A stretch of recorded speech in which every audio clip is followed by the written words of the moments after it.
Good evening, everybody. So, welcome to my class on electromagnetic theory. Today, we'll be discussing Ampere's law and its applications. So, in the last class, if you remember, we have discussed the Biot-Savart law. So, I can say that Biot-Savart law in magnetostatics is similar to Coulomb's law in electrostatics. Similarly, Ampere's law in magnetostatics is similar to Gauss law in electrostatics. Now let us discuss first one. So you see, in case of that means magnetostatics, the Ampere's law is used to determine the magnetic field strength or magnetic field intensity. Now what is the statement? Let us first discuss and its different forms. So it states that work done around a closed path is equal to the MMF. So I can say that this MMF is nothing but it is equal to N into I. So if N is equal to 1, I can say that the work done is equal to work done around a closed path, or you can say closed contour. So that is equal to I. That is the current enclosed. Now let us discuss the integral form. So work done, we know that it is H dot dl. So that is equal to H dl is equal to I over a closed contour.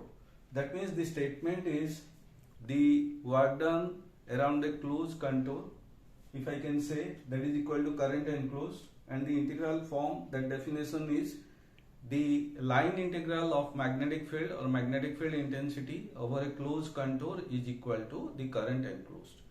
Now, having said that, I can interpret this equation as you know that H is equal to V by mu 0.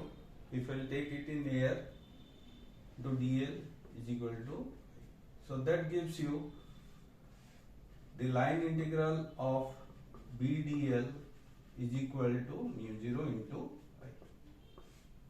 So this one I can say this one is the one equation and this one is the second equation. Now coming to the first one, it states that the line integral of magnetic field or magnetic field intensity over a closed contour, that is equal to the current enclosed. But like Coulomb's law and Gauss law, as I have said that there is a resemblance between the Gauss law and Ampere's law. In Gauss law, what we had studied, that it should be, we are able to calculate the electric field intensity provided we are able to construct an imaginary Gaussian surface. So in this case, we have to construct an imaginary Ampere's loop so that we can determine the magnetic field intensity. Now let us go for the interpretation.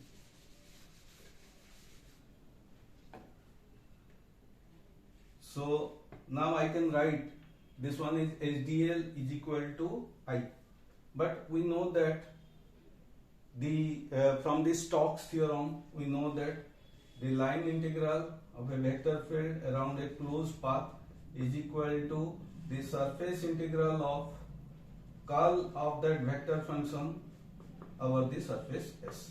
So that means it is equal to curl H ds.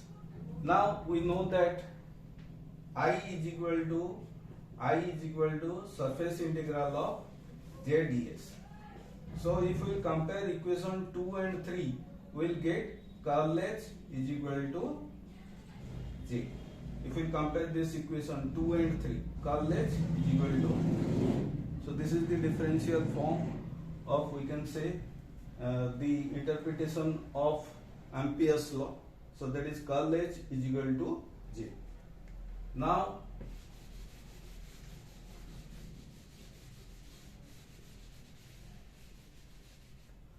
if we take the divergence, suppose this one is equation 4. If we take the divergence in both the sides of this equation 4, so I can write divergence of curl of H is equal to divergence of J. So that gives you, we know that, so mathematical interpretation, if we put it the symbol. So if we put the symbol, so this is del dot del cross H is equal to del dot J. So this is the interpretation. But we know that from the vector calculus that divergence of curl of a vector function is equal to 0.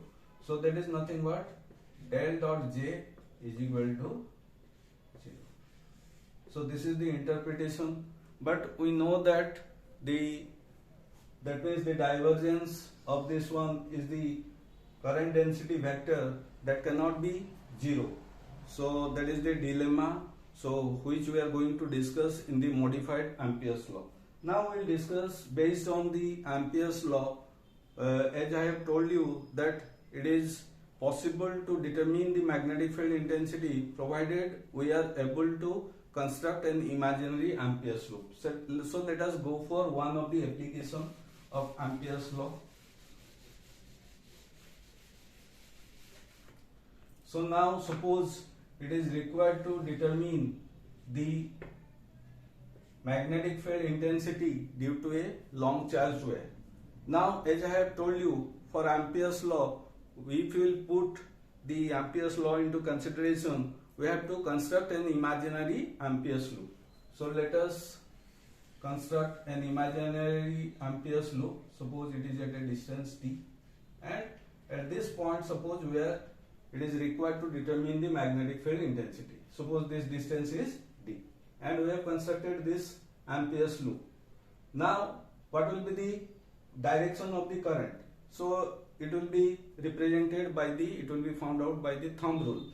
Now if the current is in upward direction, so the direction will be anti-clockwise. So this one will be anti-clockwise. So the direction of current will be anti-clockwise, and it will be enclosing this one, the current carrying conductor. Now if we will apply the Ampere's law, we know that SDL is equal to the current enclosed, and the current enclosed is nothing but I. So which gives you H. So DL is nothing but, you see, what is the perimeter, what is the circumference? So the length of this one, so circumference is given by 2 pi d. So that is equal to I. So that gives you H is equal to I by 2 pi d. That means the magnetic field intensity is inversely proportional to the distance from the charged element. So that means if it is inversely proportional, so that means if D increases, H will be decreased. So further it can be interpreted as you know that H is equal to B by mu 0. So B is equal to mu 0 I by 2 pi d.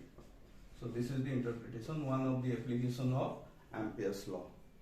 So after that, so next class we will be discussing about the application of some of the examples we will take for Ampere's law, and after that we will be going for the modification of Ampere's law, and after that, and probably in the next class we will be discussing about the Lorentz force. Suppose a charge is subjected to both electric and magnetic field, it will be given by the superposition principle, and how to get the total force acting on the charge, that will be given by Lorentz force and superposition principle. That means the charge will be considered, the force acting upon the charge will be considered by electric field alone, and it will be considered by magnetic field alone, and the force experienced is total force experienced on the charge is equal to the force due to electric field plus force due to magnetic field.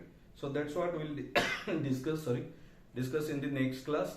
So thank you all for watching. Please like, share and subscribe to my channel. Thank you all.